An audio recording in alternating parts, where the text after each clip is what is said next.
Assalamualaikum warahmatullahi wabarakatuh. Perkenalkan, nama saya Fauzan Afidhitullah dari Teknologi Riset Otomasi Universitas Diponegoro. Jadi pada kesempatan ini saya akan menjelaskan tentang permodelan menggunakan MATLAB. Di sini terdapat 3 model yang akan disimulasikan, yaitu yang pertama ada model tangki, lalu setelah ini ada model mass spring damper, dan yang terakhir ada tentang model motor DC. Nah, di sini sebelum masuk ke simuling, saya akan menjelaskan sedikit tentang persamaan yang digunakan gitu. Nah, di sini ini adalah sedikit model. Jadi yang pertama ini adalah tangki dan ini adalah inputannya. Nah, di sini terdapat 3 persamaan, yaitu persamaan yang pertama adalah Q2 sama dengan KV dikali tetapi. Lalu persamaan 2 yaitu Q2 min Q1 sama dengan AH. Lalu persamaan ketiga adalah Q1 dikali R sama dengan H. Nah, ini berasal dari mana? Nah, ini berasal dari gambar di samping ini. Nah, jadi Q2 sama dengan KV dikali theta itu merupakan input dari awalnya. Jadi Q2 sama dengan tetapi dikali KV. Lalu persamaan kedua adalah Q2 dikurang Q1 sama dengan AH. Nah, ini AH ini adalah volume tangki gitu.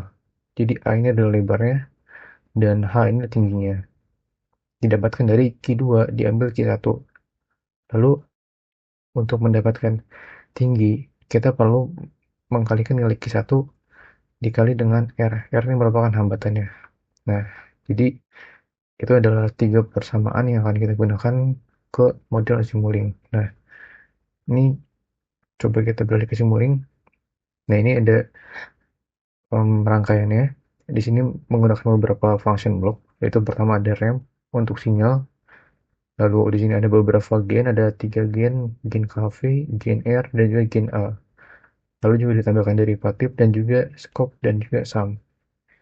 Nah, jadi sinyal ini dari input dia akan masuk ke KP, lalu masuk ke R, lalu akan dipitbikkan lagi. Tapi sebelumnya diderivatifkan dulu yang dikali K, lalu akan dipitbikkan seperti itu. Nah, di sini kita coba jalankan. Di sini kita coba pakai satu. Cuman sebelumnya saya akan memberitahu tentang parameter yang digunakan. Nah, di sini ada sebenarnya hanya 3 aja, yaitu KV, R, dan juga A. A ini adalah luas penapang tangki, R ini hambatannya, KP ini adalah dari hambatan si inputannya. Nah, di sini kita coba dengan rem 1 kita coba run. Nah, pada hasil ini menyatakan bahwa pada saat 5 detik, maka tangki akan terisi sekitar 12 mm. Nah, kita coba variasikan lagi inputannya. Kita misalkan 8.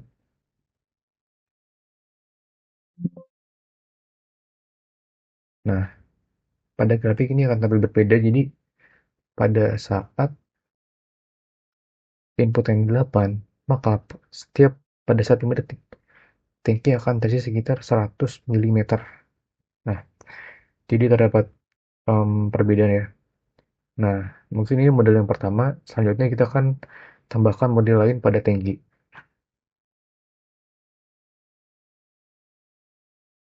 Oke, selanjutnya di sini akan dilanjutkan ya dari model yang tadi, model tangki yang biasa. Sekarang ditambahkan pengendali proporsional. Nah, di sini terdapat beberapa tambahan, yaitu di sini terdapat sensor kesalahan dan juga terdapat plot yang akan mengukur ketinggian ya. Lalu di sini terdapat penguat dan juga motor. Nah, nanti dari sini akan kita dapatkan model yang baru, yaitu model 4 model di bawah ini. Karena kan model yang 3 di atas ini kan model yang tinggi pertama ya. Nah, setelah itu kita mendapatkan model 4, 5, 6, dan 7. Nah, di sini kita coba lihat.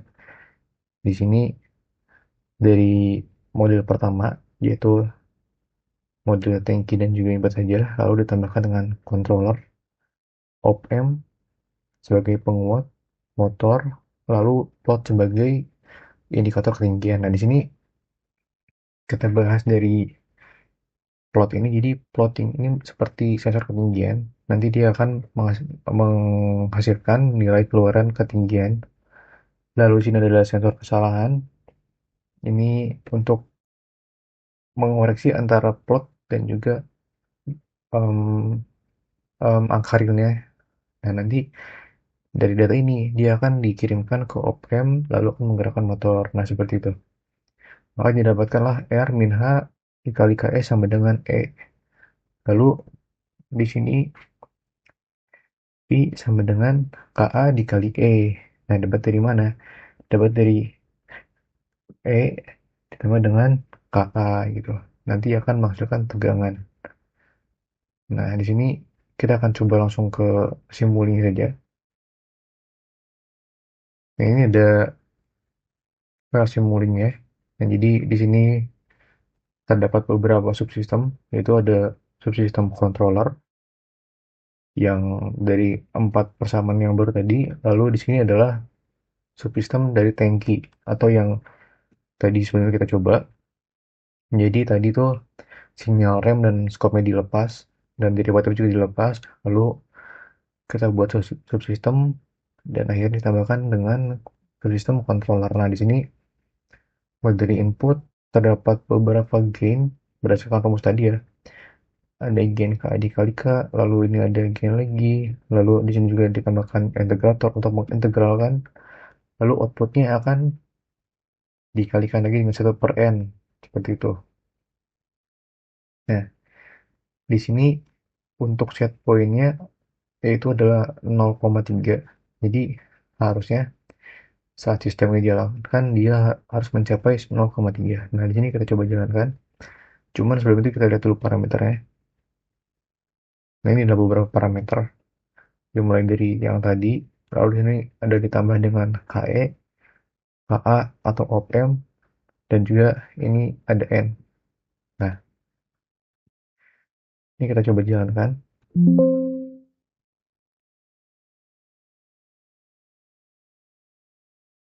Nah, ini adalah hasilnya. Jadi, saat viral itu hasilnya dia mendekati 0,3. Berarti sudah sesuai. Nah, sekarang coba kita ganti. Misal kita ganti 2. F2 saja. Kita jalankan. Coba kita lihat.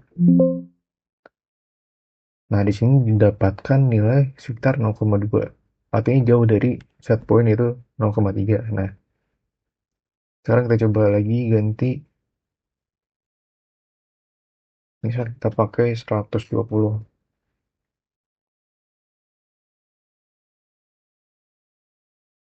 Ini kita run.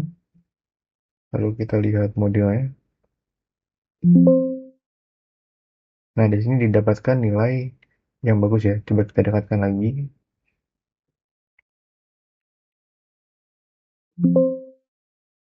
Nah, di sini nilainya belum sepenuhnya mencapai 0,3, cuman hampir mendekati. Nah, mungkin sistem ini sudah cukup bagus dan sekarang kita akan coba untuk membahas model mass spring damper. Selanjutnya di sini saya akan menjelaskan tentang model mass spring damper. Jadi mass spring damper ini sebenarnya merupakan model di mana menggambarkan ada suatu beban pada suatu spring yang juga terdapat peredam gitu. Di sini kan ada contoh gambarannya, di sini ada gambar springnya, lalu ada bebannya, juga ada dampernya gitu. Nah, maka dari itu didapatkan persamaan MY ditambah CY ditambah KY sama dengan X atau perpindahan atau responnya gitu. Jadi di sini kita akan mencari tentang respon KX. Nah, mungkin langsung aja kita langsung ke modelnya. Nah, ini adalah contoh modelnya. Ya, di sini terdapat beberapa gain yang digunakan. Kita coba lihat. Nah, nilai-nilai ini merupakan nilai yang tadi divariasikan. Jadi, di sini menggunakan sinyal step. Ya, sinyal step lalu dikalikan dengan 40.000, lalu akan dikalikan lagi dengan 1/25, lalu akan diintegralkan. Setelah itu akan di feedback, lalu ada juga di feedback 2. Lalu di sini terdapat juga integrator ya. Jadi outputnya kurang lebih akan seperti ini.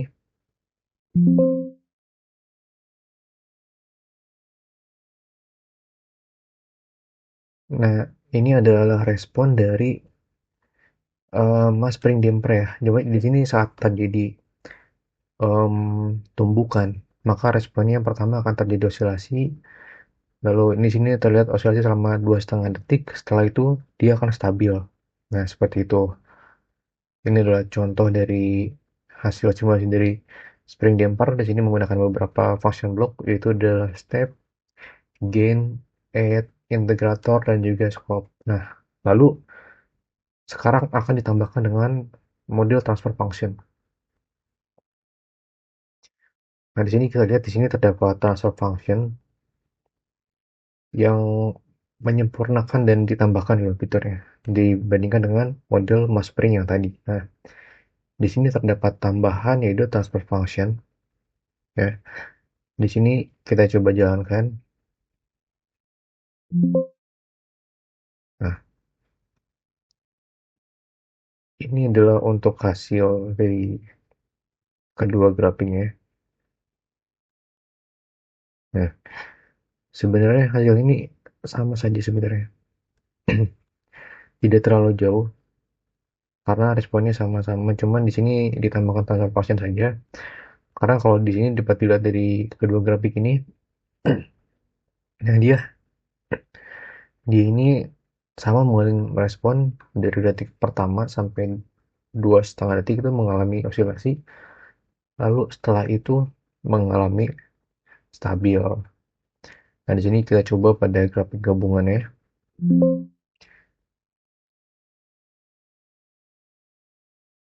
Nah, ini adalah contoh dari grafik gabungannya.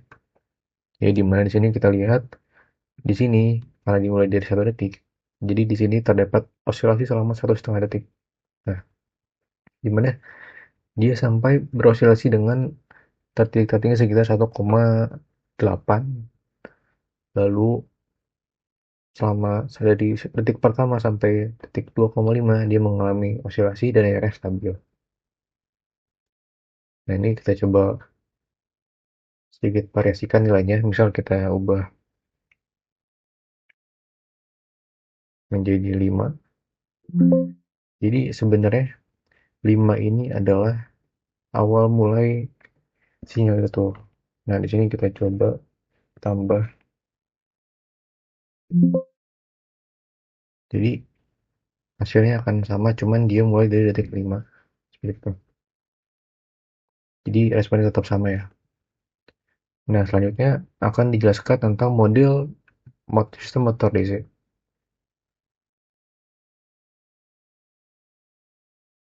Baik, selanjutnya di sini saya akan melanjutkan tentang model motor DC, di mana di sini akan menggambarkan tentang model motor DC. Ya, di sini terdapat dua persamaan, yaitu persamaan elektrik dan juga persamaan mekanik. Di mana dari persamaan elektrik dari D per dt, dia akan menghasilkan output I setelah diintegralkan. Nah, lalu dari persamaan mekanik dari D per 2 D2 theta, dia akan menghasilkan speed dalam dalam satuan radian per second. Jadi akan menghasilkan kecepatan sudut. Nah, dari situ kita akan mendapatkan nilai respon kecepatan dan juga torsi. Nah, ini adalah modelnya. Namun sebelum itu saya akan coba menjelaskan tentang parameter apa saja yang digunakan. Nah, ini adalah parameter yang digunakan, di mana di sini terdapat 1, 2, 6 parameter. Itu pertama mulai dari inersia dalam satuan kilogram meter kuadrat. Lalu di sini B atau koefisien viskos. Lalu ada KE atau konstanta gigal balik dalam satuan tegangan radian per second. Lalu juga didapatkan KT atau konstanta torsi. Lalu hambatan listrik dan juga L. Nah, sebenarnya nilai ini didapat ini dan juga ini tuh didapatkan dari datasheet motor.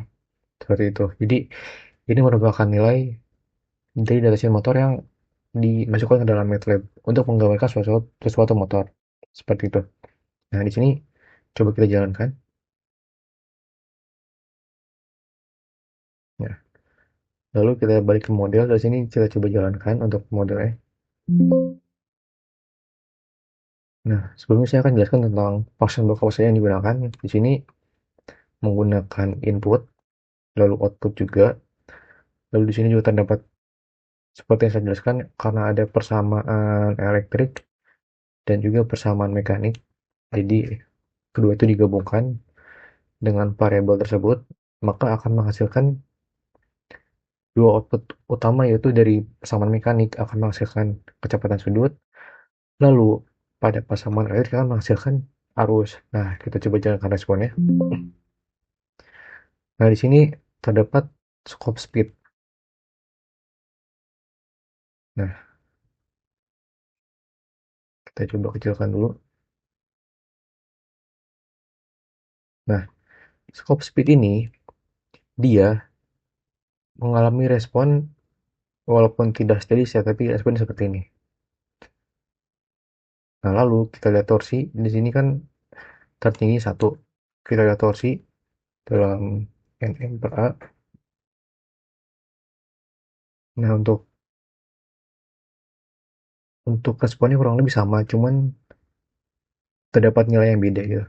Kalau pada speed didapatkan nilai tertinggi 1, maka torsi ini mendapatkan nilai yang lebih kecil, yaitu sekitar 0,1. Nah, untuk speed ini dalam kecepatan radian per second, sedangkan pada torsi ini dalam satuan Nm per A. Tuh. Nah, ini adalah model motor. Nah, setelah itu kita akan membuat model closed loop dengan menggunakan dua controller, yaitu controller lead dan juga controller lag.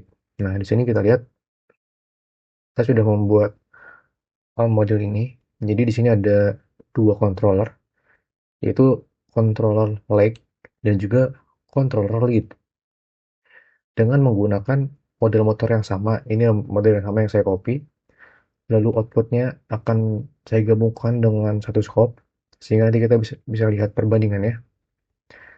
Nah, ini saya menggunakan sinyal step. Nah, ini ada dua controller utama ya. Jadi ada controller lag dengan transfer function ini, lalu controller lead dengan transfer function ini. Nah, kita coba jalankan untuk melihat responnya.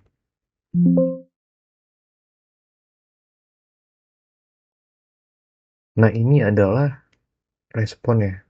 Nah, di sini bisa kita lihat ya. Di sini terdapat dua grafik.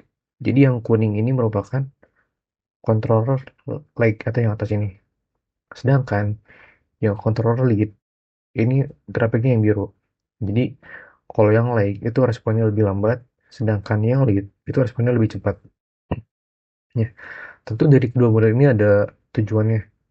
Jadi pada controller lag ini dia memang responnya agak lambat, cuman dia dapat mengefisiensi arus itu, jadi tidak boros. Sedangkan pada controller lead dia responnya sangat cepat, namun juga pasti akan lebih boros seperti itu. Nah, di sini saya coba lihat bandingkan antara speed dan arus. Tadi kan sudah yang lag, sekarang kita coba yang lead. Ini adalah dari motor ini kita lihat kecepatan dan juga torsinya. Nah, ini dari kecepatan dia langsung mencapai titik steady state. Dia mengalami osilasi sedikit gitu, pursuit. Lalu kita coba lihat pada torsinya. Nah, terdapat torsi yang sangat meningkat sampai 2 Nm per A. Namun setelah itu akan kembali ke sekitar 0,12. Seperti itu. Jadi karena arus ini menghasilkan torsi, maka di sini dapat dilihat dari torsi ini didapatkan dari keluaran I dikalikan dengan gain KT, maka dihasilkan torsi. Nah, dapat disimpulkan bahwa dari kedua model ini, maka yang menggunakan arus lebih banyak itu pada controller lead gitu. Sedangkan pada controller lag ini dia mengalami responnya sedikit lambat, cuman lebih efisien. Sedangkan pada controller like Elite yang biru ini, dia respon sangat cepat, cuman menghabiskan arus yang cukup banyak sehingga lebih boros. Mungkin sekian dari saya. Terima kasih. Wassalamualaikum warahmatullahi wabarakatuh.